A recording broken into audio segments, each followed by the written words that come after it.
Hey, and welcome to the Weed Out, where we talk about the nonsense in our backyard and weed out the bullshit. If you notice I change it every week, it's because I can't remember it. And that's kind of the shtick.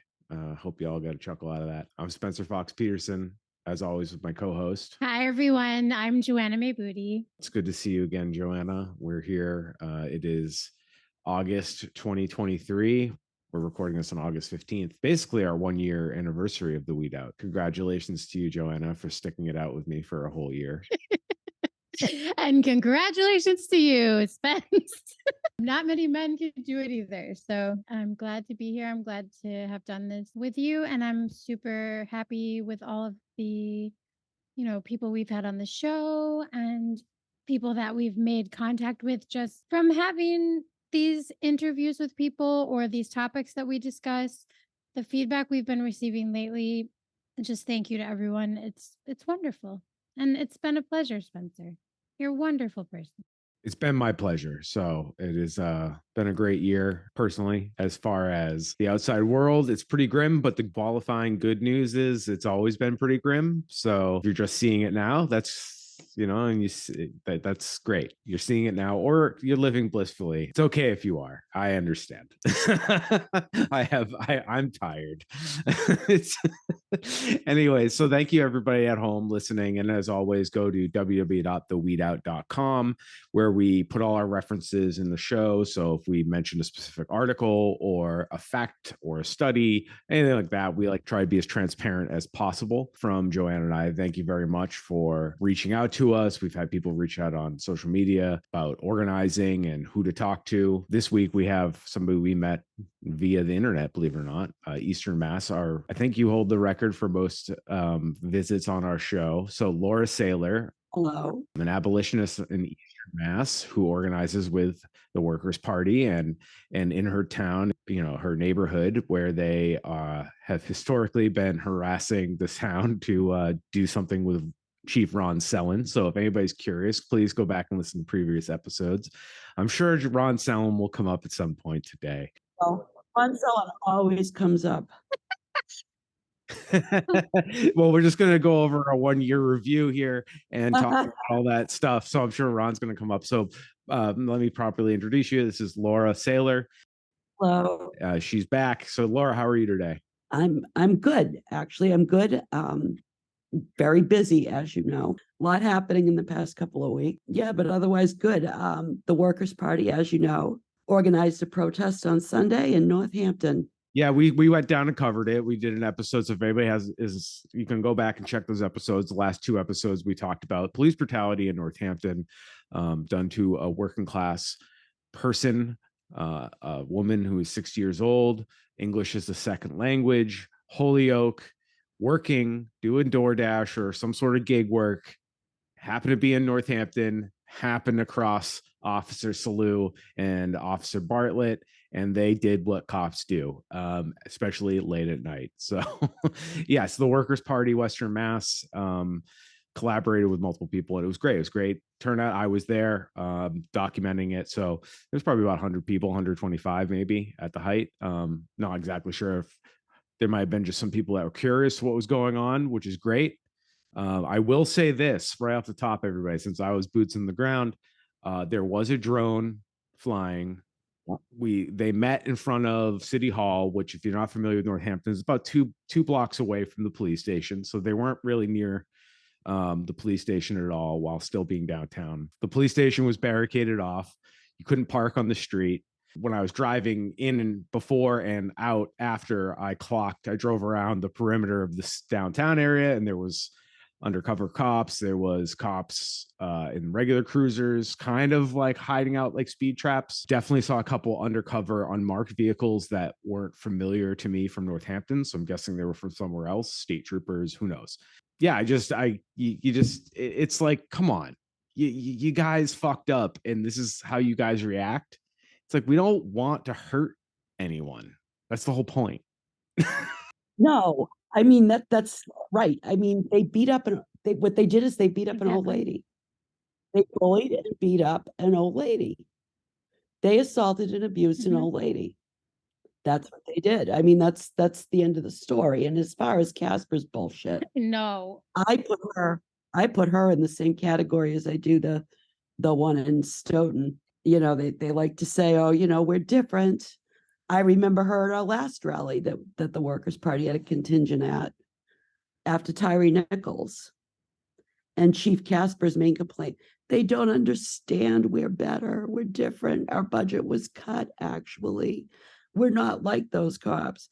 Your cops just beat up an old lady, so yes, you are. And Chief Casper said that they were following policy and did nothing wrong. And I agree with you there, because I'm like, this is absurd. If your policy says that, and this is where I can kind of speak to people who maybe are wondering, like, oh, how are all cops bad? They can't be good. If Casper's like, well, the policy is it's okay if we beat up old women. That's wild. Like, that's nuts. Yeah, nuts. like we shouldn't be okay with that as a society. It's like really, it's how can you condone that? Yeah, like to say that your policy says it was followed, it's like, well, your policy is an unethical piece of shit. Like, I mean, I my work in the ethics office, it bores me. It just is. I don't. I can't imagine. How I can imagine because the cops do it. It's hard for me to imagine personally sitting there watching the video, seeing what happened, and then putting out a statement like, "Yeah, this was fine because it followed our policy." Yeah, yeah. And then they wonder why everybody hates them. Then they wonder, no, they wonder why is the public opposed to us? You know, what is this? How, you know, how come we're not here? Because one thing I've noticed lately, I'd say the past year or so, after 9/11 especially, but pretty much my whole adult life, I've seen cops get like unbelievable amounts of hero worship, and you know, the propaganda really worked. After 9/11, that went exponentially worse. It went through the roof. And it had been progressively getting worse and worse and worse and worse. Only now, I think we're starting to see more people go, no, bullshit. You guys are not automatically heroes, and some of you suck pretty bad. So I think that's just my impression, what I see out and about and talking to people. When I read Chief Casper's, whatever you want to call that, the official statement, how you know they had outside firms come in, which is always a retired cop, retired at 45, started a consulting firm, and they come in and they make excuses for cops, and it's a bias thing. It's like you don't even have to really be like, there's a big conspiracy. It doesn't matter. It's like they're just biased. They're hiring people that agree with them. Mm-hmm. For her to say like this is policy, and I feel like then that's your problem, Chief. I mean, you make that policy. Yeah, change your policy. What the fuck? Then what you're telling everybody is this is your fault that your cops beat up an old lady, right? That's your policy. All I can see is Michael Scott in the office going, "Thank you." It's like, yes, you said it as well as I can. They followed policy. That's why we say this is not okay. Like, how can you look at that with your eyeballs and say this was like, it's like none of this is necessary. Like 99.9% interactions with police officers over taillights, and then it's an automatic fishing expedition, and it's just about money and fines, and it just like keeps this revolving door, and it also happens to keep the working class in perpetual fucking trauma and crisis. So it does. Yeah, that's their goal. I guarantee it. Whether they say it blatantly or not, like they want to cops see everything in hierarchy. I mean, that's why you know, I'm going to tell a story that's a little bit of a tangent, but it's a funny story. Well, kind of funny, that actually happened in Mansfield at work. I guess a week or two ago, maybe last week, a customer came in and got in an argument with the meat clerk and like assaulted the meat clerk. Like as right a butcher, I am not shocked that it. And then another one came out from the meat room, and they got assaulted, and the manager and everybody, and the store manager on the way out, you know, they got him finally to leave, and on the way out, he saw him and he like lunged at him and punched him or something. So they called the police. And I mean, this was an actual assault that took place. They knew who did it. And the cops just laughed and said, yeah, we know who that is. He's a problem. He does this everywhere. The manager, had a cut on his head. They're like, because they just enforce whatever the fuck they want. Like this old lady doing DoorDash with a headlight out. We can bully her and rip her out of a car and pepper spray her in the face when she asks for help understanding what you're asking of her. I mean, this is just like unreal. It's horrible.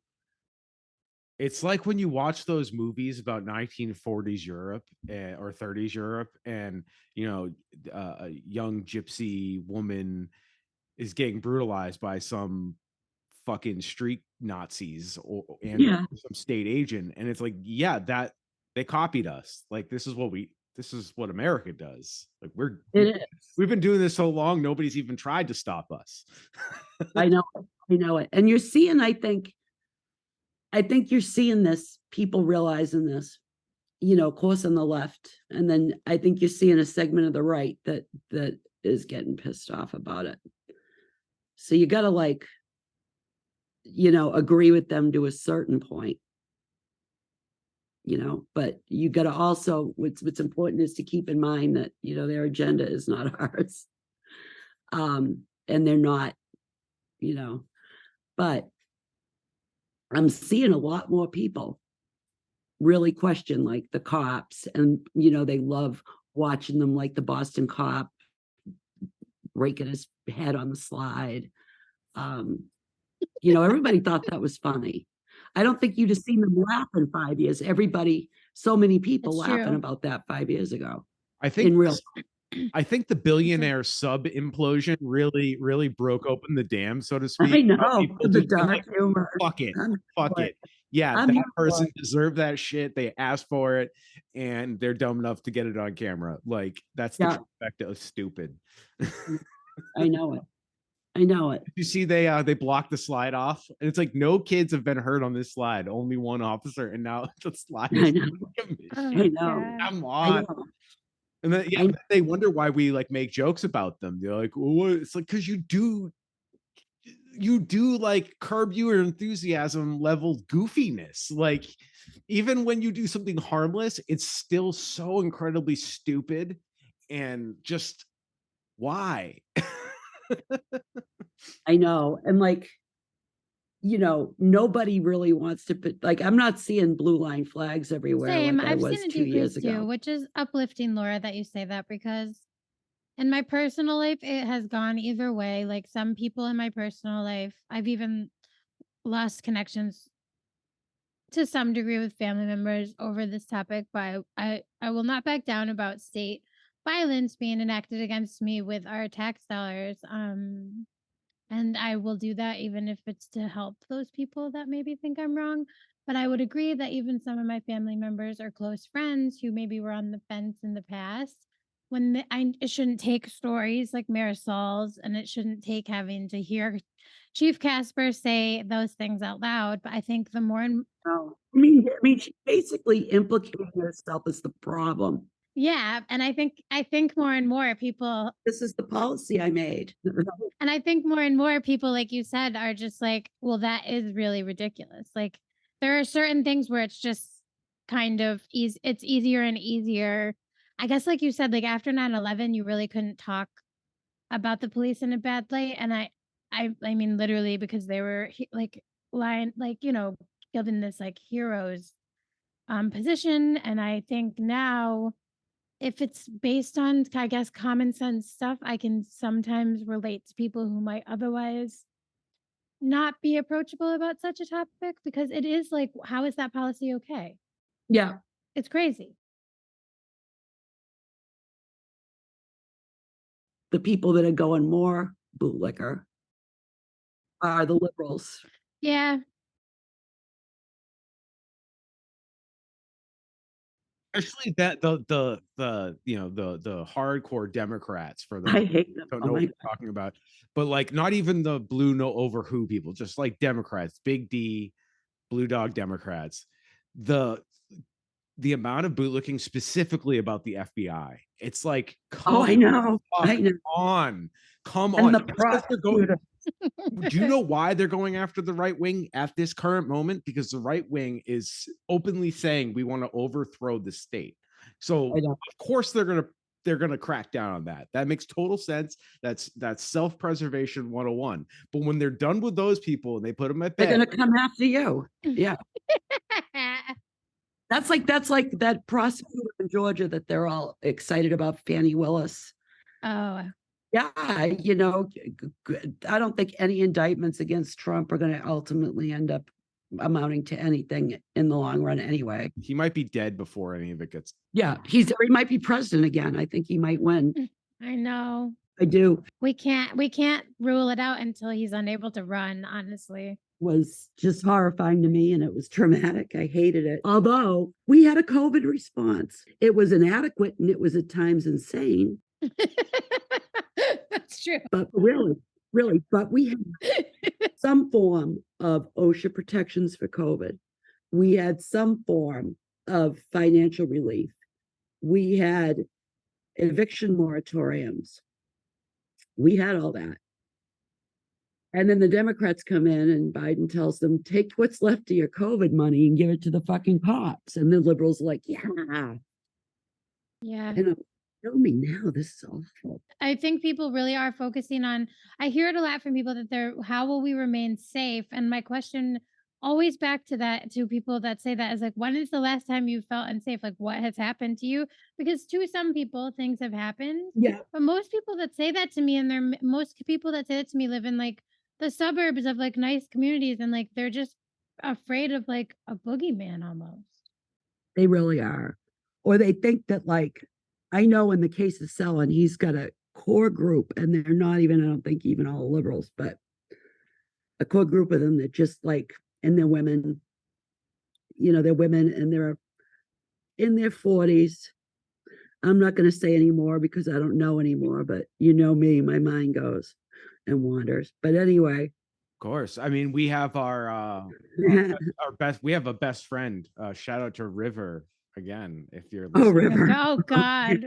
Her husband, who's also an officer, they don't look like they graduated in the same high school class. Let's just put it that way. But again, it doesn't really matter. Do what you got to do. People out there, just these men tend to be grooming these young people, and or even women their own age. Like, like, it's not just, absolutely. Right. And it's not just police. It's no. It's any man that's raised in this patriarchal society put in a position of real authority or power.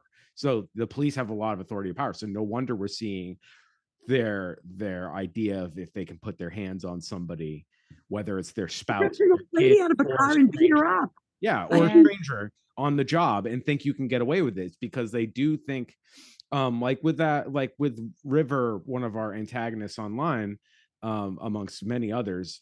That's what I'm saying. It's like these cops are scared because they get scared of a little. Anyways, sidebar. The point is, they can't let you have your own space. They can't let you have authority. When they enter a space or a room, whether it's digital or real, these people have become police officers. Yep. They need to colonize and be the top. They only think in hierarchy, and they always have to be at the top of the chain in the room. And so whether they don't leave you alone, they harass you online, or they drag you out of your car because you didn't respond fast enough, and they don't care about the other factors, like, do you even communicate in the same way? Is this person hard of hearing? Do they speak another language? That must have been terrifying for her. She's never going to be the same. She's never going to be the same. She's never going to be able to drive. She drives for a living. If you're doing DoorDash, and next time she sees even just emergency lights fly by her, she's going to have a PTSD experience. No? Yep. Well, most likely. Awesome. Yeah. I mean, even if it's just like creates more nervousness for her. It could be any number of things. And it's like, yes, like it may not be. I mean, she could have had a heart. She's 60. She could have had a heart attack while they were doing that to her. Like, good Lord. And it might not even be driving DoorDash or driving by that spot. It could be something totally different. It could be anything, like some person yelling at her in the way that they did. It might not even associate with your PTSD attack, right? So that's the thing. Really sucks. And that they did that to some old, I mean, she's not much older than me. I'm an old lady too, but it's like, they will absolutely look what they did to Marianne Griffiths. That's the one, just for people at home, that's the woman that was having a mental health crisis in Easton, Massachusetts. Yeah, Ethan is mad at me because when I sent my FOIA request, I called it the murder of Marianne Griffiths. And the people of Mansfield just got, their interim police chief or whatever that is a retired Easton cop. And I said, you won't name this guy. And we in Mansfield don't know if we've got your murderer here. And boy, did he get pissed. He did send the investigation. I haven't had a chance to read it yet because I had to get a new computer and all, but I'm going to read it in the next couple days. But yeah, next time you file a request, you should use the right terminology. This was found justified. It was not a murder. It was unfortunate. And this officer is suffering, blah, blah, blah. So you mentioned her age, and to me, obviously, like we all obviously have said this, it doesn't matter who you are, they should put your hands on him. That all said, in the report, he said he felt lethal force was justified, but because she was so small and frail, essentially, I felt I could take her without doing that. If that was me, or possibly Joanna, who's young, kind of, young enough, spry enough, like, is he gonna pull a gun on me? Yes, That's probably. like, how is that in like any normal world, right? Allow the state to have that authority in the moment? Like, that's crazy, people. I just need everybody at home listening. The next time somebody says something where it's justified for the cop, so they don't get court, they don't get anything, and we just can decide to put somebody to death because somebody was afraid. Like, what? I know. Right. That's a great point, Spencer. And I want to remind the audience of that too, because I say this to people all the time when I'm talking to them one-on-one. Like, we as a society have allowed this and we have to stop it. And so, like, if you think about yourself, like when, like, I'm just thinking of myself, like, we all feel scared when we see the police maybe behind us and we're going to get pulled over. Why is that? Because you don't want to be dragged out of your car and beaten to death. And I'm sorry, if a cop pulled me over and was like, get out of your car, I would have questions. And they'd probably want to drag me out of my car, but I should be able to question them. Like, why is it absolute power? Why have we given one arm of like a municipal department in our government using our own money and that's why they have a hierarchical view of things too, this absolute power where if they wanted to, they could put you and your dog down and like it would just be considered an unfortunate accident. You know what I noticed about the local cop trolls, not just River but others, is like when you bring up Sandra Birchmore and you throw that in their fucking face and how that's still going on and unpunished in any way. That's what I mean. There's not been any real accountability for that at all. And you know what they do? Yeah, that was unfortunate. And then they just ignore the question. None of them will say word one about it. If it was so outrageous, they'd be at their union going, no, we don't want any association with that. But they're not. No. They're not. They're hiring them as feds in the TSA. They're still paying Josh Heel, Divine. And they just protect each other. They just can cover up everything they do for each other. And it's really, it's like they just won't say, like, did you notice River over days? So why haven't you done anything about that, River? She can't answer because she hasn't done anything and she has no intention of ever doing anything, like any friggin' cop. God, I always forget her last name. Marjorie or Maureen over in Stoughton. The same thing with Sandra. Oh, this is horrible. It really, it pales me. This is really an egregious act and we're going to seek accountability. You haven't done shit. You haven't done anything. And I think that's what needs to be called out. I think that Divine's mentor there that went on to become the chief, and I believe Harwich, I think it might be Harwich, even if you believe his bullshit about, oh, we fell out, he was no longer my friend and I had no idea about any of this. I'm shocked, I tell you. And I'm the real victim. That's the thread you see with cops, from Selin to the chief in Harwich to the chief in Stoughton to Casper. We're the real aggrieved victim here, not everybody. Where it's all a misunderstanding and we're just ruined in our lives. And it's us. We're the real victim in all of this. I mean, that's a bully or an oppressor tactic to reverse victim, like turn it around. Oh, yeah. And that's obviously what they do. And unfortunately, that is an issue with power. That's why, centralizing things has Yeah. tended to not work out.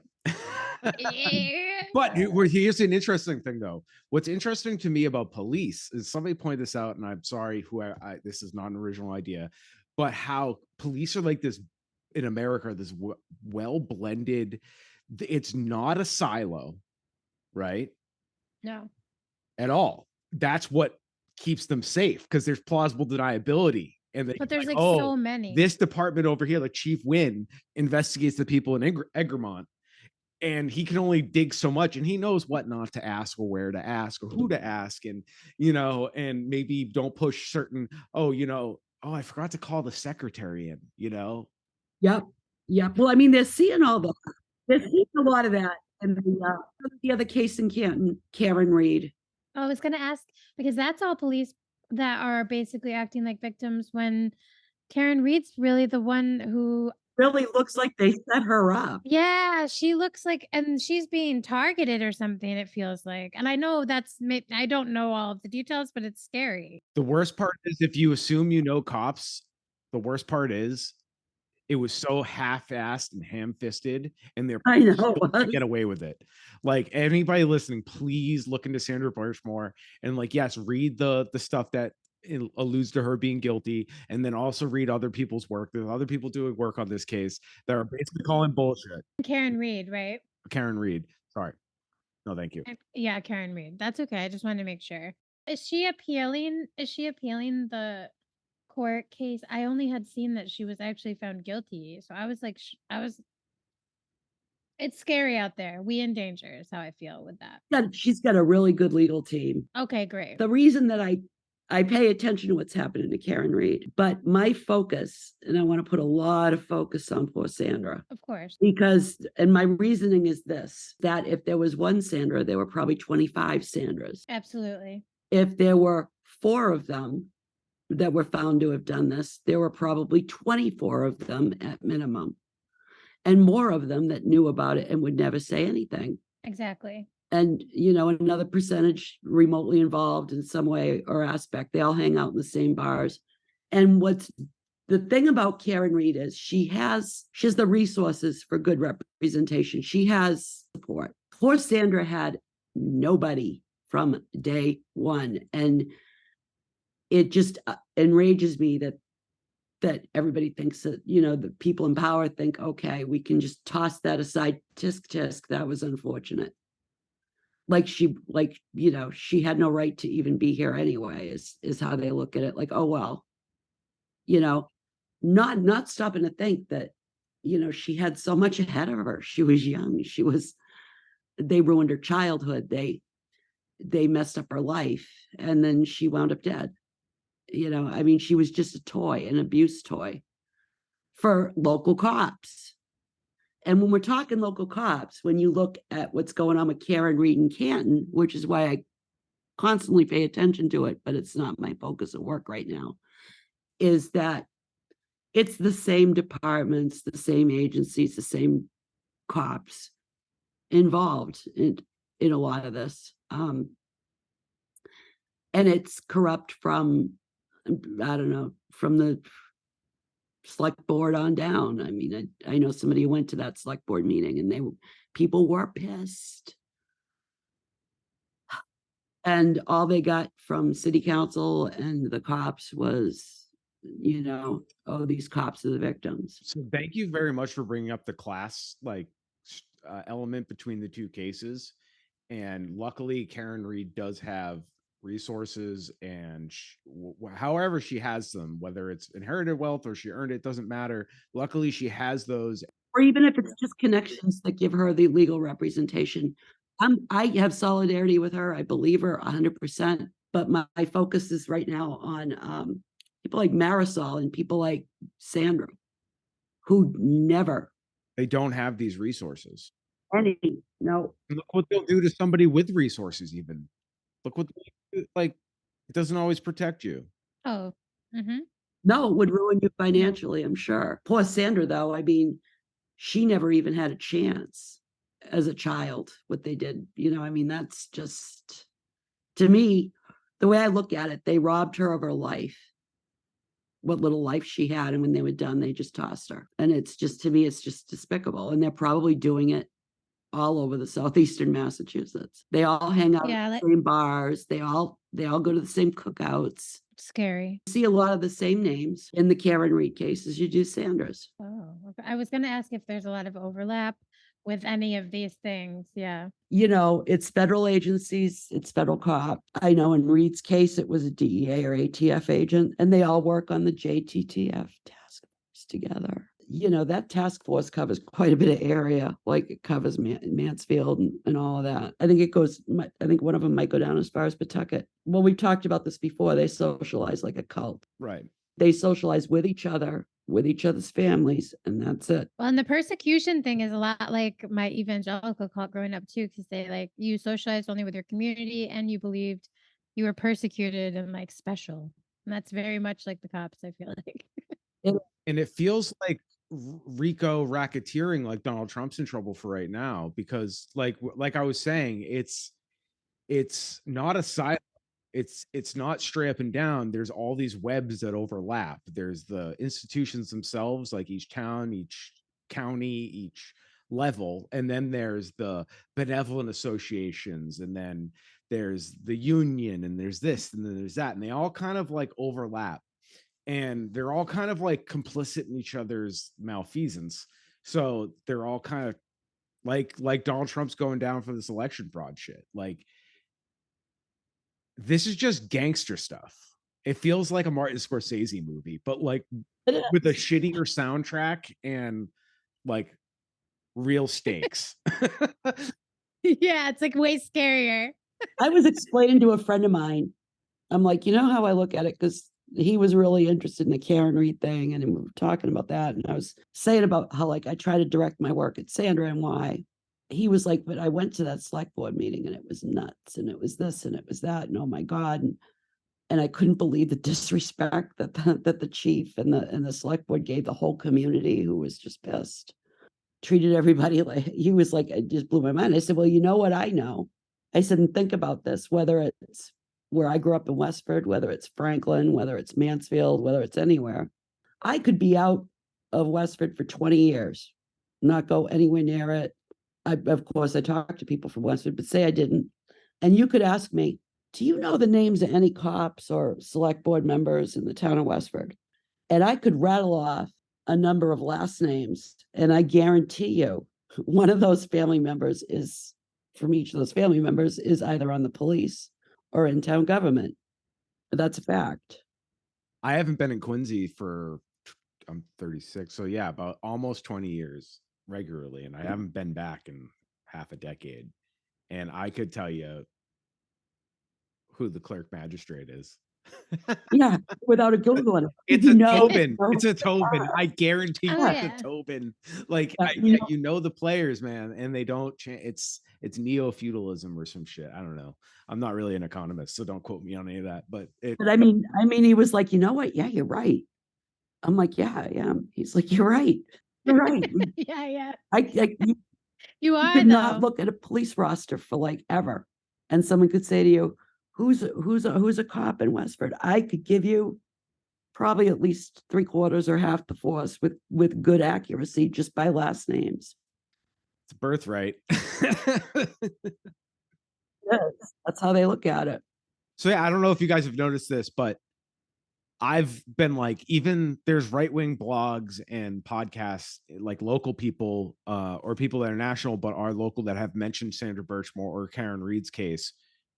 Even they're like, what the fuck? But they can't give up. Right. Laura, on previous occasions, you said something along the lines they can't give up the good cop narrative.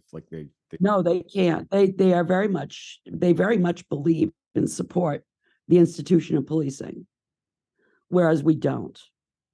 They don't see these as they might see it maybe as a local systemic issue, but it's a systemic issue on the whole. With Sandra, there's a rally the 22nd of August, and it's from noon on in front of the Canton DA's office. So we're going to have a contingent there. It's put on by to the Justice for Sandra Birchmore group.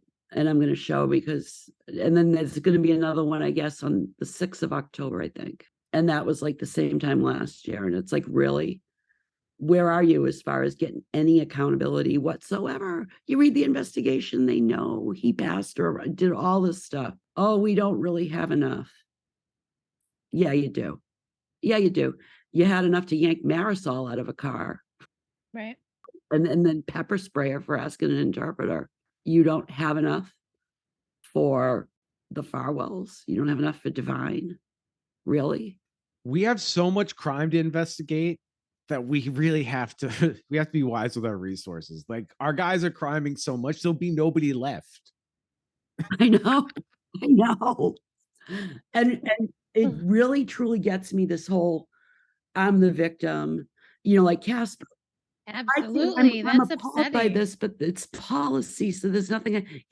She's not even thinking, like, she has to make that leap.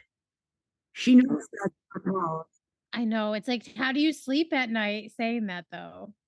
It's like, what the fuck is up with you? Yeah, that's, to me, disconnect. Like, how can you just, when I read it, like I said, I shouldn't be surprised, but I was like, damn, really? I know.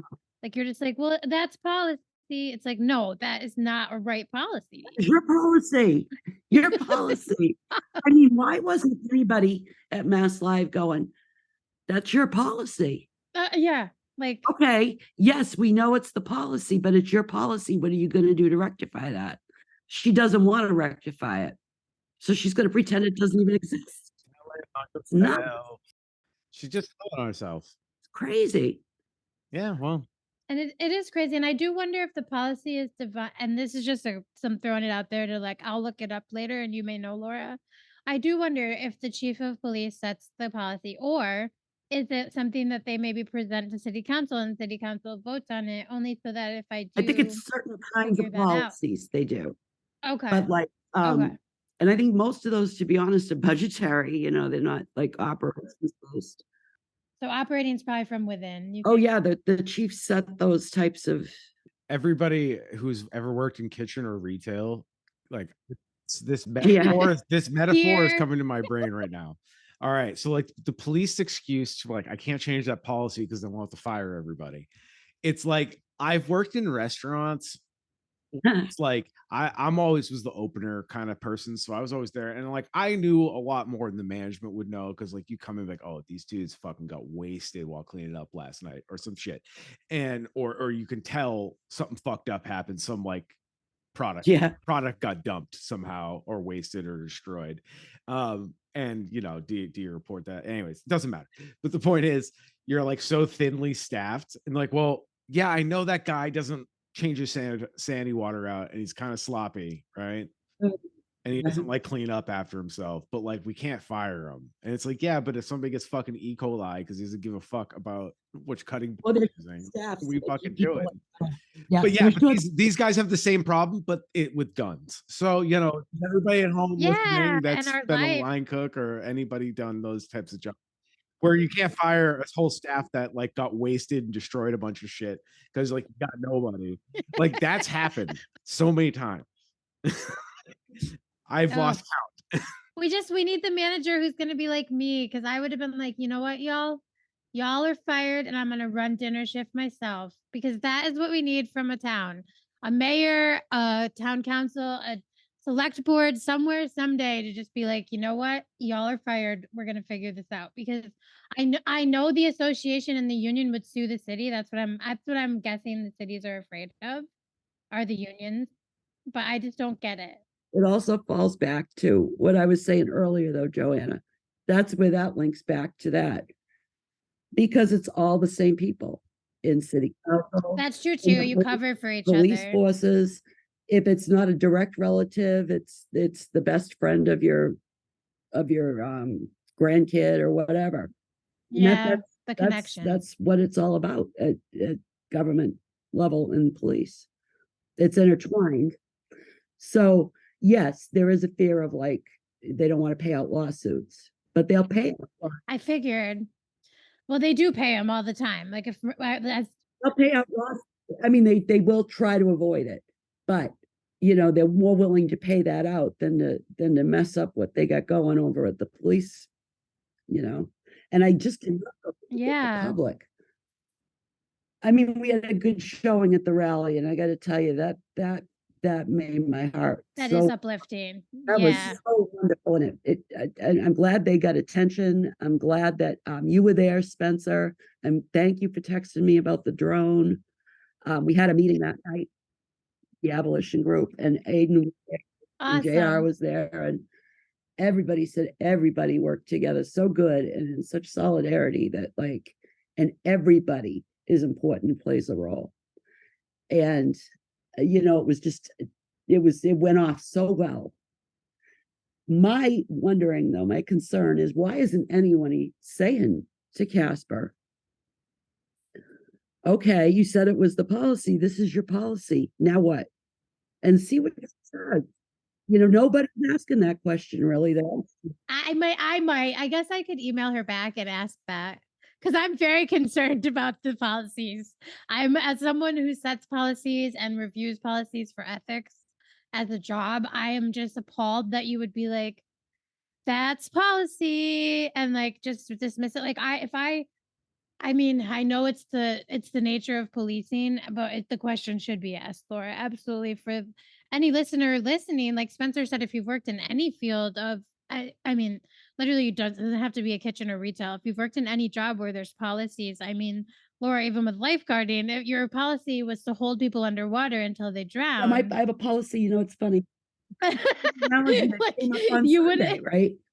I'm working a double shift on Sunday. I do double shifts all the time out there on the weekends, and I'm doing my double shift. And it was a beautiful day, and there were, I don't know, 2 families with kids down there. The kids were in the pool playing, and all of a sudden it started to I see black, not just dark clouds, but black clouds start to roll in. And I look at my phone and it says light rain about to begin in 20 minutes or so, and I'm like, okay, we'll see. And then, boy, it came up. I could hear thunder real quick. And it is policy.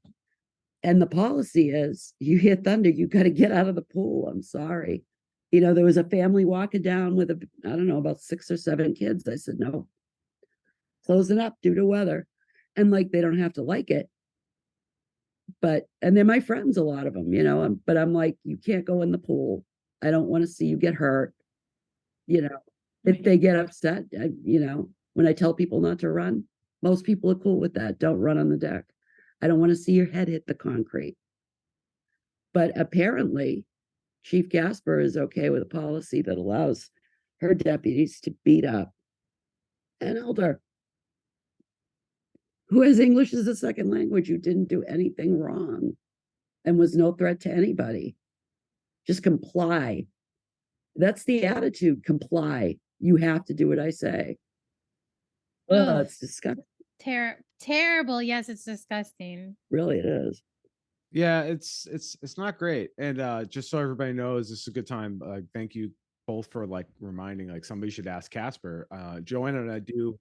We are leaving Chief Casper on red at the moment. It's not because we don't like her. Well, no, that's not why. We just have we're jobs and we got shit to do. Reason. But we do owe her.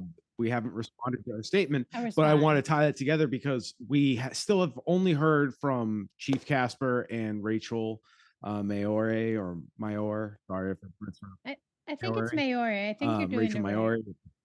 Her email was I don't know who she met. She alluded to we. I don't know if that means a few other counselors. She didn't name anybody specifically. So we've only heard back from Rachel and Chief Casper.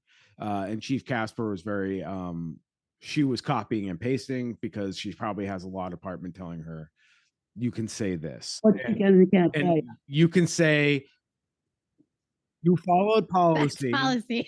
And that's the law. So the law, the government has laws that. We need to ask a follow-up question, which is, it's your policy. Now what? Right. Now what? Change it. What her response is, but I'm upset and people are angry with me. And this officer, he's a victim. He was just following policy. It's hard on his family. He was willing to kill somebody. That's how they are. He was ready to kill somebody. I know, but that's Well, for a light being out, it's like that's the other thing. Like the police shouldn't be stopping us while we're doing our work and business just because of something so small like that. I'm sorry, it's harassment And- almost of And people. time out. Like, what are we doing here? Like, you're on the Yeah, clock, what are we dude. I know doing? what you make per hour. Why are you rushing anything? Like, what? Yeah, Get a like real sit- job. Get a sit and- real job. Get sit a and real fucking wait. job, because when I'm doing my job, it's I do malicious compliance where I'm gonna follow. Yes, like I'm gonna make you do the thing. Yes, it'll take 5 minutes longer, but you're going through every piece and we're making sure it's all here. I'm not coming back. We're gonna agree upon this. And you get comfortable with people you work with over time. Nope, not me. Same shit. I like very OCD about it, because you know what? I've learned enough. It's not worth my time, right? So like, why is this guy rushing? You're getting paid 6 figures a year, dude. Where I know. He could have just waited for the translator, but also why are we being stopped for things like a tail light? I'm sorry, no one's really Translator going to got there, be they pepper so sprayed her in the. that's what I mean. Like that's just like we've all had That was even double worse. It was it's awful, and we've all had a tail light out and not known it. So it's to me, it's just it shouldn't take something like this in our own area to make us nervous. But I hope this wakes some people up because it's horrifying. it is. It's absolutely outrageous. And you get in this, and I think like the broader spectrum people see these things about the police that are going on. That what's going on with Sandra, I think that has to be brought up back to everybody's attention. And I'm not going to rest until this. It really makes me that angry. So this is a good time. Could you do the shout out for the upcoming event regarding? Yep, it's August 22nd in front of the Canton DA's office. They're having a standout. The Justice for Sandra Birchmore group is having a standout and a rally and a protest. That nothing has been done. There's been no accountability. There's been nothing that fixed anything. If anything, some of these predators were rewarded. With things like promotion to a federal agency after you've been investigated and found to have done these things. It's just people gotta, when you tell people about it and they really get it and they really dig into it, they're horrified. There was some true crime writer, like tweeter, not a serious writer, but like some mommy blogger or something, that I came across one night, and I just posted an article about Sandra. And then she made a whole story about it, did a whole thing. So there's a whole group of other people that find out what's going on. Because it doesn't take much to realize that Sandra wasn't probably isolated. Those police probably are not isolated in those acts. And when you look at the Karen Reed story and the two of them, I mean, it's hard to not say that a lot of Southeastern mass governance and policing is basically an organized crime racket. And I know that sounds insane, but when you look at it and you say, okay, these are the facts in front of me, I mean, it does. Well, thank you so much for organizing or being part of all this. You're like, wow, that was too much. No. It's heavy. It's just heavy. You're right. And all these QAnon folk or whoever, they're all saying that there's these rings of sexual predators. And yeah, they're cops and yeah, clergymen. it's people in positions of power. Like, we got to do something about these hierarchies. It's a fucking problem. It's a systemic issue. And we raise our little boys to grow up to be fucking monsters and then some of them get victimized too. And that creates more monsters. It's a self-fulfilling kind of circle. And It really is. Yeah. so August 22nd, well, Joanna and I will make sure this is information's on our social media and Yep, it's on Facebook, I think. and we'll the make event. sure. Oh, I'll share And we'll the make event sure it's on the page for episode notes as everyone. well. So anybody listening, we can direct you to where this is if you can support in any way. Thank you, Laura, for your activism and organizing. We really appreciate it because we know how much time it takes just to do what we do. And we all got to do it together. So, No, building, I'm glad you say that, Spencer. And I'm going to say why. It's because um, the rally on Sunday, the protest on Sunday, to me, it just warmed I almost cried when I got up here and, sparked at my vape pen, and I'm looking at the articles, and then I'm talking to Aiden and how happy and animated he is. And, JR was just like resolved, and we're going to do this. And it went well, and it did. And it wasn't, we all agreed that it's like, it was a coalition effort of just people that give a shit, and everybody's role is important. Everybody has a role to play. And that really, that just shined through, and it was so awesome. It was a good thing. You guys did wonderful. And I say you guys because you were there too. And, you were texting me about the drone, and yeah. I mean, gotta keep you abreast of what's going on. Plus it's like, yeah, it's really unfortunate to see that reaction from the police. It was very, they knew better than to show up and with riot gear and all stuff. That was never going to be necessary. It's never necessary. In my opinion, nobody was looking to be disruptive other than get the voice out. And just like, I don't know, they were ready in case. And that's why I was saying, like, they had checkpoints that I could see leaving the city. Like, I don't know, these, it's like, I've played enough online video games, and these dudes got like stratego brain. I don't know what else to call it. Like, they're like, they take their job way too fucking seriously. It's like, yeah, I too can do logistics, and I too can, like, I can see what you're doing. And like, I'm just some dude that has a podcast that's doing kind of journalism and opinion, and I can suss out what your aims are, because you guys just, all you think of is fucking violence. It's just, Violence, and I don't know what their what the I'm sorry. Yeah, it's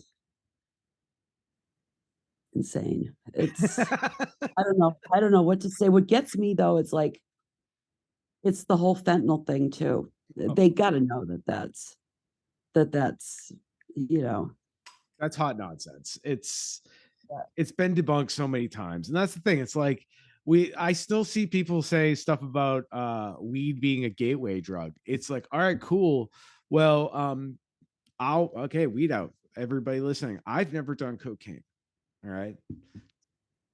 Okay, no one needs to disclose what they No, have but or like, haven't done on I the show smoke a right ton now. of weed. I smoke a I've lot been of weed. smoking weed since I was very young, and Okay. cocaine or any other drug, heroin, any of that stuff, other than alcohol. If anything, weed got me to drink alcohol. Yeah. Yeah, weed is not a What? gateway. I mean, like, I'm just No, I'm the sorry, the side. other I way mean, around. Beer I've got said me to this in, smoke weed. yeah. I feel like beer is Oh the yeah, fucking that gateway. I was gonna say beer got me to smoke weed too. I was 21. I was older. Yeah, sidebar. But But thank you very much, Laura. So just remind everybody, we're gonna do Ghoulier and Tomfoolery come up. We're not done yet, but just everybody at home, please organize with your local people. This touches us in every way possible, and look into the Sandra Birchmore stuff with the previous episodes we've done with Laura. And there's other people doing work on this. You can just Google it, and obviously stay away from local news hits on it. and people can plan large events where you remain safe, and I don't even have to have a gun. I have planned large scale events for 250 to 700 people in the past, and I have not needed a cop, security, anyone. I've de-escalated things. So like you said, Spence, like the cops seem strategic and it's not that hard for like anyone to figure out. It's true. There are event planners out there and we don't have to harm anyone the whole time. So I just think, I think more and more people just need to think about the cops in relationship to their own jobs and what we're even able to get away, quote unquote, get away with. I'm just saying, like, most of us have to do our job and not harm anyone and actually do our job. So I just want to include that about the event planning stuff. I feel like it's just they're like event planners with machine guns ready to take you down. It's just ready to insane mess up and your scary. day. Yeah, they're planning for something. They're planning to escalate. Always. It's always like, oh, what can we flip out? Who can we flip And what out on bothers me next? too is like the vulnerability of a lot of their victims recently. Absolutely. Marianne Griffiths, like Marisol. Miguel Estrella in Pittsfield. Yes. That was a young person of color, a young Hispanic man who had a mental health crisis. Oh yeah, Again, that was it's across the entire state. The whole state, from the Berkshires to the it was like Cape. a horror movie. I was. And I think that if things are kept in the public mind, more people will stop and think, wow, you know, maybe this institution is kind of like fucking rotten and we need to do away with it from the bottom up. Because it does. I mean, you cannot reform it. What they did to that man in Mississippi, that torture case, that all of them would love to be able to do that. And the ones that maybe wouldn't love to be able to do that are perfectly fine with looking the other way. Or they quit and run far away. And they run far away. Oh, they quit. Good cops quit. That's a good cops quit. They experience something that's just beyond the pale and they're like, I can't do this. Or they try to whistleblow and they find out real quick. Oh yeah. You know, so they gotta quit. It's a resign or, you know, and I think it sounds wild, but these are absolute provable facts, court records, mainstream media, all this stuff. And I wonder why a lot of the public has a disconnect where they like to kind of like compartmentalize each horror instead of looking at it as systemic. I think that's the challenge. To me, this is me being honest with you. I think a lot of people are making a real calculation, whether they understand it or not, that the amount of times, like that's why I hate the body cam stuff, because I don't need to see them beat somebody again. And also because I don't builds watch into them. like, if we do what will I've had people say like, well, they're not gonna like that, right? Like implied like, turn their guns on us if we do that. And it's like, right. Yeah, that's kind of why. That's kind of why we need to get rid of them. Like that's not good, man. That's an occupying army, and I don't like that. And not only that, they control what they release of it. Oh yeah, I mean, and then all that, they get false confessions. People time it, they edit it. You know, they can do whatever they want. Trump gets to not get his fucking mugshots taken, right? But like they'll plaster your mugshot or the body cam that makes you look really fucking bad for the court of public opinion, and then you get held in pretrial because they keep doing motions to continue and they keep you in pretrial, and it's a racket. It's a racket. And you know what I really hate though, and you know, this is what I was getting with the fentanyl panic that they have. Doctors are well aware, you know, physicians that are addiction physicians that you know, went to school for this, that specialize in this is their life's work, are telling you these are not fentanyl overdoses or even contact. You can't get it through touching the powder, being in the same room, or the wind's not going to blow enough up your nose to kill you. And the symptoms that they're having are not symptoms of an overdose, they're the symptoms of panic attacks. And they got to know that what they're saying is bullshit.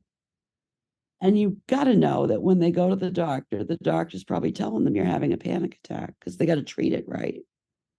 It's like going out there and claiming otherwise anyway. They know that these are, you know, that these are not fentanyl overdoses, but every time you turn around, they think they're victims. And I think the goal is to disparage people and make it less likely people are willing to help them if they're overdosing. I think that's one of their goals, and humanize people with addiction. And then that's what that's about, because like they don't even know the right symptoms to fake. Yeah, so like one example, just for anybody at home, Ryan Marino MD on Twitter, they debunk all these stories like in real time when they see them. So that's a great source, and that's a toxicologist, I think it's called. That's he's been debunking it since like, I don't know, probably close to a decade now, but it's gotten really bad, and he's specifically becoming, I think he's like falling into abolition because he, you know, the way I know it. I like Ryan. Like, Yeah. it's like, yeah, he's hyper focused on this one part, but then he's like, wait a second. Like, these motherfuckers will lie about this over and over again. Over and over. It's and like like for madness, right? Yeah. Hair or any of that stuff. It's all scare tactics. And it's all them. What gets me is it's all to them kind of portraying themselves as, you know, the victims of the scourge of humanity, you know. And not. And you know, you see it with Casper. You see it in Stoughton. You saw Ron Sellan do it like a really big, like a toddler, with the I'm the real victim. I'm the victim of all of my own actions, I guess. It's what they are doing. I mean, it's wild. Casper makes no sense. It's like, oh, it's the policy. You made the policy. How can you get up there and say that like as an excuse at this point? You make no sense. The amount of money this all costs is bananas. So like, I hate referring to the holy taxpayer, because I think that's some fucking white supremacy like slogan shit. But the money is real to us. Like, we need the money to live, and this money is, Yeah, exactly. Like workers, like we're paying for most things with our taxes. You know what I mean? it's fake, everybody. It's not real. It is. But it's real in the sense that if we don't have any, we die. So we die slowly and painfully, and maybe a cop will end it quicker for us because we're homeless. And instead of spending money things like, I don't know, infrastructure, sewage, Anything. I'm just going to transition right into our Sewage. Oh yeah, sewage, ghoulery and tomfoolery at the weedout. Dun, dun, dun, dun. So, like, honestly, we spent all this money. We just spent an hour with Laura here talking about all this awful shit. And multiple times this summer, all up and down, if you live anywhere on the Connecticut River Valley in Massachusetts, and I'm presuming Connecticut, sorry for people. And Vermont. Sorry for people, no, but sorry for people downstream, because you're not going to like what we have to say. Yeah, that's true. Anybody that's living along the Connecticut River Valley, this affects us and all of us in the whole world. This year, obviously, with the heavy rains coming in short intervals, overflowing our infrastructure, right? So every week it feels like I'm seeing stories about like 6 million gallons of combination sewage, untreated sewage, partially treated sewage, rainwater, etc., have flowed into the Connecticut River. That's just Holyoke, and that was just this week. And it's being reported by WWLP, our favorite. I like using stories like this because it's like they are just telling us the facts, or at least the facts as the towns are reporting. And like, think about this. Like, if people in Greenfield are having the same issue, it's like, and they were spending money on cop dogs and comfort dogs for the officers that are put on timeout for like beating their wives or something. Like, it's nuts. And like, we're literally gonna die of dysentery, and there's gonna be no reason for cops because there'll be nobody left to brutalize or enforce laws on. Like, it's so like cart before the horse. So anyways, in Holyoke this week, they're reporting 6.5 million gallons of this not good stuff. And with heavy rains, bacteria that's in the soil also gets shifted, so it also contaminates water. So just think about this, like, climate change is real. Spending money on cops instead of poop tubes is real. That's why it's ghoulery and tomfoolery. We talked about ARPA funds earlier, everybody, and maybe I'll let one of you guys talk about that. But like, ARPA funds could have been used to fix this shit or make it better or prepare us for disaster, have some money in the bank in these cities. Cops have it. The cops got it for ShotSpotter in Holyoke.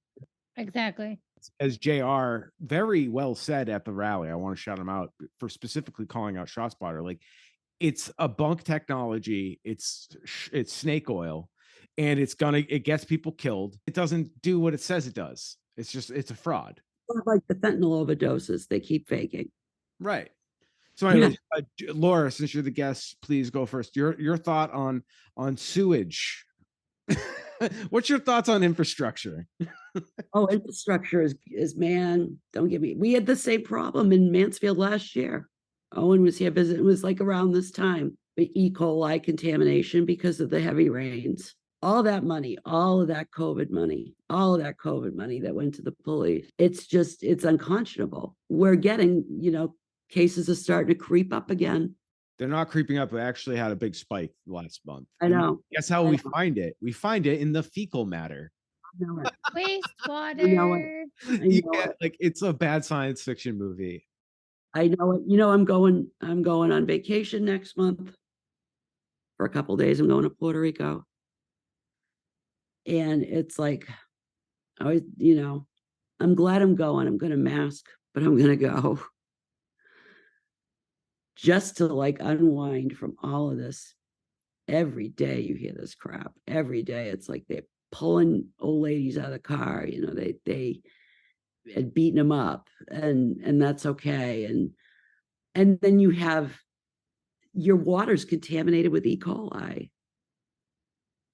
The quality of the produce that I see coming in is not anywhere near it was a couple of years ago. And that's climate change. I mean, they had a bad growing season in big sections of the country, right? Yeah, we're having growing issues out here. Yeah, and it's here. It's like in front of your face. And no, we're going to give it to the cops. We're going to give it to the cops. Take your COVID money and give it to the cops. In the meantime, you don't have to mask in a healthcare setting or a nursing home. Blows my mind. Mm-hmm. It really is. It's and that the money that was just given to Hawaii is an insult. $700. Our COVID money. Why don't we have a COVID response? Why haven't we funded anything? It's not like it went away. We gave it to cops and we gave it to Ukraine. We gave it to subsidies for oil companies. Drilling's back in vogue, baby. Yeah, we mostly gave it to a lot of cops. I mean, let's be honest. Yeah, cops and the military, like you said, like a lot of it just goes directly to violence, either on the home, like here or abroad. I know it's really, and evictions are spiking, and yeah, it's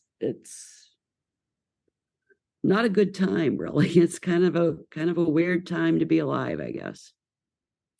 But it makes me happy and it warms my heart when I see things like what happened on Sunday. That's what this is all about. And we got to keep telling people and like talking to our neighbors and, bringing these connections up, because it's our money, right? Should use it for us, for our betterment. You should have healthcare. You should have addiction treatment if you want it. If you don't want it, there should be places you can use safely. Should have a basic pandemic response. Basic. Like I said earlier, Trump's was wicked and inadequate, and parts of it were insane. But we had one. This is just, I don't know. Unconscionable. So yeah. Vote in your local elections, everybody. That's the one that really counts. Get the vote out in your local elections, because we're gonna have to do it on our own. It's clearly not coming from the feds. No, it's not coming from the feds, state or local. but we can possibly band together as communities, and that's what Action Like Sunday, thank you for reminding everybody, like, reminds you there is community out there, and that's a good thing, and that's how communities build coalitions, and it does have to happen grassroots. It can't be astroturfed. But we have to do the grind. And Joanna, please, I need to hear your hot take on today's Ghouler and tomfoolery. Well, I'm going to quote Jim Baker, and some people may know Jim Baker. He's an older evangelical preacher who was, so Laura knows, he was in prison for fraud. I remember when Yes, he was. Yeah. He was in prison for fraud, and he's back on the circuit now. On the I actually used to indulge in watching it because to me it's a little funny, but it is horrifying. And he sells buckets for survival, and he's for food now. And he sells buckets of Bibles because obviously you'd need buckets of Bibles once the world ends. And then he has this one bucket, and he says, "What will we do with the doo-doo?" And I hate to have to quote him, but what will we do with the doo-doo? And then he has a 5-gallon bucket that he sells you as a latrine. And that's where we're at if we keep this up. And there are people who eat that shit right up, though. They really are. I know, but I don't want him to be right, is what I'm saying. We have to fight all the fights we have. So that Jim Baker isn't selling us our 5-gallon toilet, because my goodness gracious, what do we do with the doo-doo? He says it. So hear me out. Does the audience want for our first merch to be doo-doo bucket? And it can just be a trash can where you throw out things you don't like. His is a 5-gallon bucket painted blue called latrine.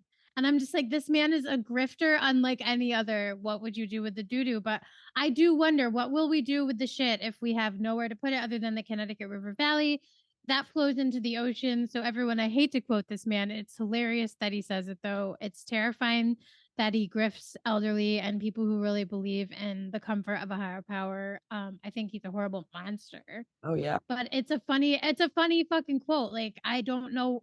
There's a point where what will we do if we don't invest in these things? And his ideas terrify me. So I don't want him to win it. Right. Yeah. And what about the idea of I don't know if this is an old saying, but a smart person sees that the water's contaminated. A wise person goes to look up river to see what the fuck's happening. So we got to get people to even recognize that, hey, shit in water is bad. Yeah. It's bad. I know it. It's not good. I was not joking. Cops will have nobody to enforce the law on if we die of dysentery. Yeah, we'll all get sick. Well, it's not a good thing at all. What? This is a recently fixed phenomenon, people. Abraham Lincoln lost half his family to issues due to contaminated water.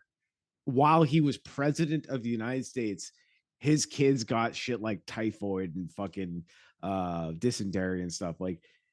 They people used to die from this regularly, and we're going back there. And that right, it's like Oregon Trail style shit for those of you out there who played that game. This is not okay. This is day one shit. What are we doing? Mm-hmm. Yeah, no. It's really quite horrible. It's I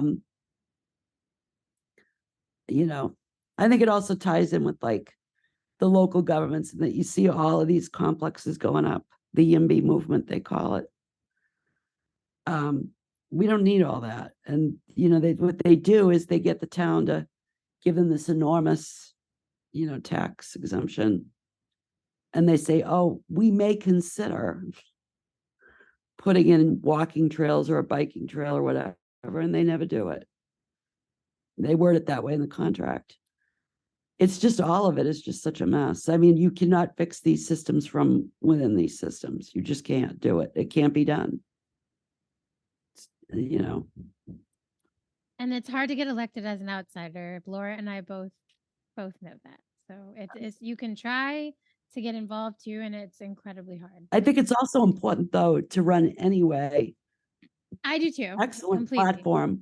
it's an excellent platform to get our ideas out there to the public. And there's a lot of people that agree with us that, you know, always felt like politically homeless in Massachusetts or in our area. And now they know, and they have someone to go to. They can go to the Workers' Party. It's true. And I felt more educated about who in the community had similar values too. Like you said, you'd meet more people and it was uplifting. Yep. Yep. Building community, you know. Hey, we're here, you know, because everybody is scattered. So it's a way to bring people together, similar ideas. You don't have to love everybody, Absolutely. you know, but, you know, there is a lot of work to be done. And that's why Sunday really, really, it warmed my heart. You guys have no idea how wonderful that went off. And it was a true coalition effort of people who are done with this shit. I'm fucking done with it. Remember, Spencer? You're fucking done with it, man. I get it. I get it. Yeah. If to me, it's like the same day I realized I need to quit the Catholic Church. Like there was just one day. I don't remember the day, but I remember making like, fuck this. This is pointless. This is a waste of my time. Like this doesn't work. And yeah, like I was a young person who was not in control of their rage. So it comes out sideways. But like this to me is a similar parallel where it's like, once you see it, you can't unsee it. Like I can't negotiate with this. Like I can't, like I can negotiate with a lot of things, but I cannot negotiate with hired men that go around and beat people up. Like that's line. I just don't do that. Like that's, I mean, and I'm willing to handle my own business. I'm not paying other people to do that business. So it feels like a coward's way to hire a hitman for a whole community of people you don't like. Yeah, it is. It is. Because it's according to policy. Well, you know what, everybody? Their own policy. The Nazis were following policy too. Yeah, that's the thing. Like we need to, that's sick. It's sick. It is. Shout out to my my therapist, everybody. I take care of my mental health. Everybody shout out, do what you got to do, but make sure you do something. Recognize your brain is probably broken from capitalism and your family who's broken by capitalism. Anyways, he pointed out that, you know, things are done by policy at the end of the day. And he said literally, like, the Nazis, they weren't following orders. They weren't necessarily in a cult. They were literally making policies that justified what they were doing. There were plenty of people like totally cool with seeing armed guys with, you know, automatic weapons dragging Jewish people out of their homes in their neighborhood, people they lived next to for maybe a couple generations or had known them in some capacity. So they were following policy. Well, see also what they're doing to the homeless. Right. With the sweeps. And I mean, I don't give a shit if it's Wu. I mean, she loves using the cops and doing sweeps. You know, San Diego is horrible. I mean, you can't change this system from within it. You just cannot. No. And you're right, Spencer. Once you see it, you cannot unsee it. And you just can't. And like, yes, other people have they have focus on economics, they have focus on specific issues, and that's great. Everybody needs to do their part. But for me, like, I cannot unsee the violence, and like, you don't necessarily have to do anything about it, but can we just agree that I'm not fucking crazy? like that's the bare minimum I need from anybody listening. Well, see, all of these, like I said before, too, our listeners will agree with us. All of these things are like real events that happened and are not controversial events. And, you know, it gets to the point where like, it's like, you know, yeah, I could see a one-off in any organization happening. That's unfortunate. But, you know, every week, man, it's for me, like, you know, politicians, anybody, if you can trust me, if you just say to me in private, I'm afraid of them, I'm not going to out you, but I need that. Like, if that's what it is, that's fine. And what I'm going to say to you, I'm going to be upfront. Well, you should do this job then. You need to, that's, to me, that's a reason, that's a vote of no confidence. So luckily this is democracy, and I don't even have a vote in your town, for example. Like, say it's somebody up in Greenfield, right? Like, well, if you want to reach out to me and say you're afraid of them, and can you go easy on me because like I'm afraid of them?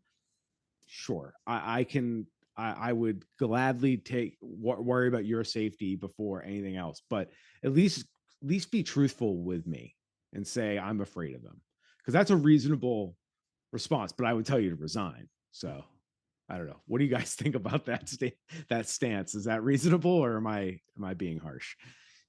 I like that stance. Yeah, I it's like not that harsh. stance. If you have to be in a job and accept incredibly unethical, basically like you're supposed to be keeping people safe, and you're just like looking the other way so that you can. I mean, I get that you're afraid, but you should at least quit. No question. But also, if somebody reached out, this is an open invite to all the wonderful local leaders we have had the pleasure of criticizing, and we've applauded some people. We've been Sure. kind to some folk. We're not all mean, but I mean, if y'all are signing checks to the police, we're gonna have a problem regardless. Like baseline, that's a problem.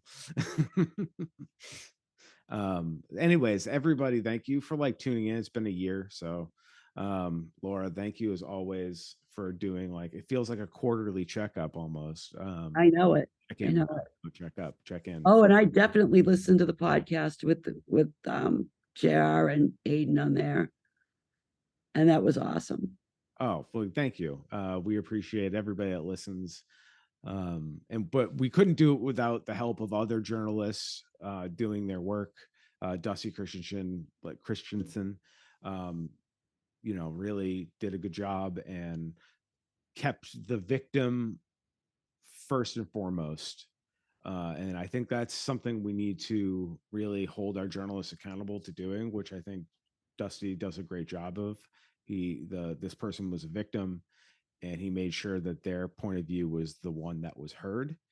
And the police too often get sympathetic ears at local media. So and I think the shoestring, I would just want to say, I think the shoestring overall does that, even as far back as a few years ago, or the article we even wrote for Miguel Estrella. They tend to let you center the actual victim and use the words that corporate media locally wouldn't potentially. They would just push out the PR from the cops.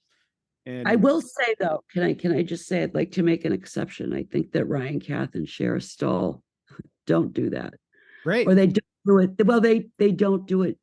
Oh yes, out by you do say that. Well, they're like sleeper cells. They're like Trojan horses. They're kind of putting the idea there without being we're thankful for them. Because like to us, like people think like the three of us, we're a nightmare. Like, I'm sure if Officer Moriarty in Holyoke listens to the show, he'd be like, these people are fucking off their rocker, because he couldn't imagine a world where there isn't goons running around pretending to be Captain America. Like, he can't imagine. Well, that's stuff with Ronsell, right?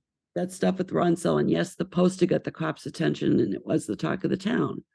But like, I don't think it would have blown up the way it did had they not picked up on it and covered it in the way they covered it. And it was just a wonderful thing. And most of their programming is about like cop corruption, city government corruption. It's kind of their beat. So that doesn't, it's about, journalism is about connections and a track record. So, you never should look at the weed out. And ethics. Like, yeah, there are ethics. Yeah. And you should, like, for example, you shouldn't look at the weed out and think, oh, they're always great. Like, Joanna could be great. Well, I'm pretty great. Yeah, Joanna, but I could do something stupid. Say some stupid. Or I've been known to be wrong on occasion. I've been known to be wrong on occasion. Yes, me too, Laura. Me too. And how do you take the criticism is the key. Like, that's the thing. Like, somebody like a cop cannot take criticism, for example. Just it's like antithetical to their existence. But like people who make mistakes, hopefully you don't make a lot of mistakes.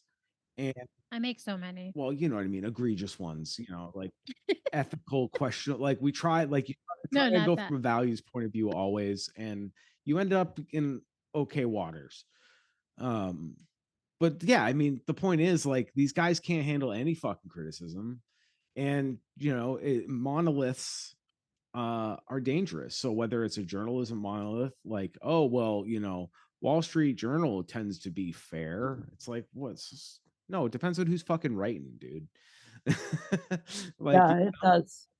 and even then, fair is so like, who says what's fair? in respect to journalists who do it for a long time, because they build networks of, they don't sell their people out, but they're fair and they keep their word, and that's what builds the trust. So shout out to the journalists who put in the long work.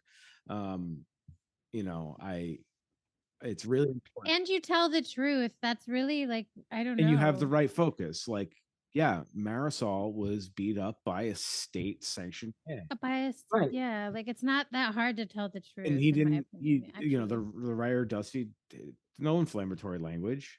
I mean, I would write it very differently. Like, these motherfuckers. Well, what was very helpful though, with Channel 10 getting involved, was the fact that the Workers' Party can't fight like FOIA denials and stuff like where is selling, what's going on. Channel 10 has a whole department of those people that just deal just with that. So they had the resources. So it was nice that they covered it and they followed up and they got the information, because we don't have the resources. We wouldn't have the resources to really fight that. It would have been a big battle. Yeah, we need a channel like that out here. Yeah, that was extremely helpful, and I'll never forget it. Yeah, that's awesome. Well, maybe the weed out will fill that gap. You never know. Maybe we'll be out here with correspondents that do video hits, Yeah. So anybody, if you're interested in doing that, we are open to collaborate. Especially if you have an abolitionist bent. I mean, that's going to be the common tie. So I guess that's my like pitch for the week, or whatever you want to call it. Just a reminder to check out the event that for Sandra Birchmore that Laura mentioned earlier. August 22nd at noon at in front of the Canton DA's office. And I just want to thank you for coming on the show as always. Can't wait to release it. Your shows always do really well. You have a strong community associated with you. So shout out to all those people. Tell your friends. Yeah, thanks for listening and for coming on, Laura. We really appreciate it. And it's really lovely to talk with you every time. It always is. We'll talk later. We will. And Joanna, thank you very much for being awesome as always. You too, Spence. It's always a pleasure. Same. You're a great friend and a wonderful co-host. All right, everybody. Check out our website, www.theweedout.com, and take care.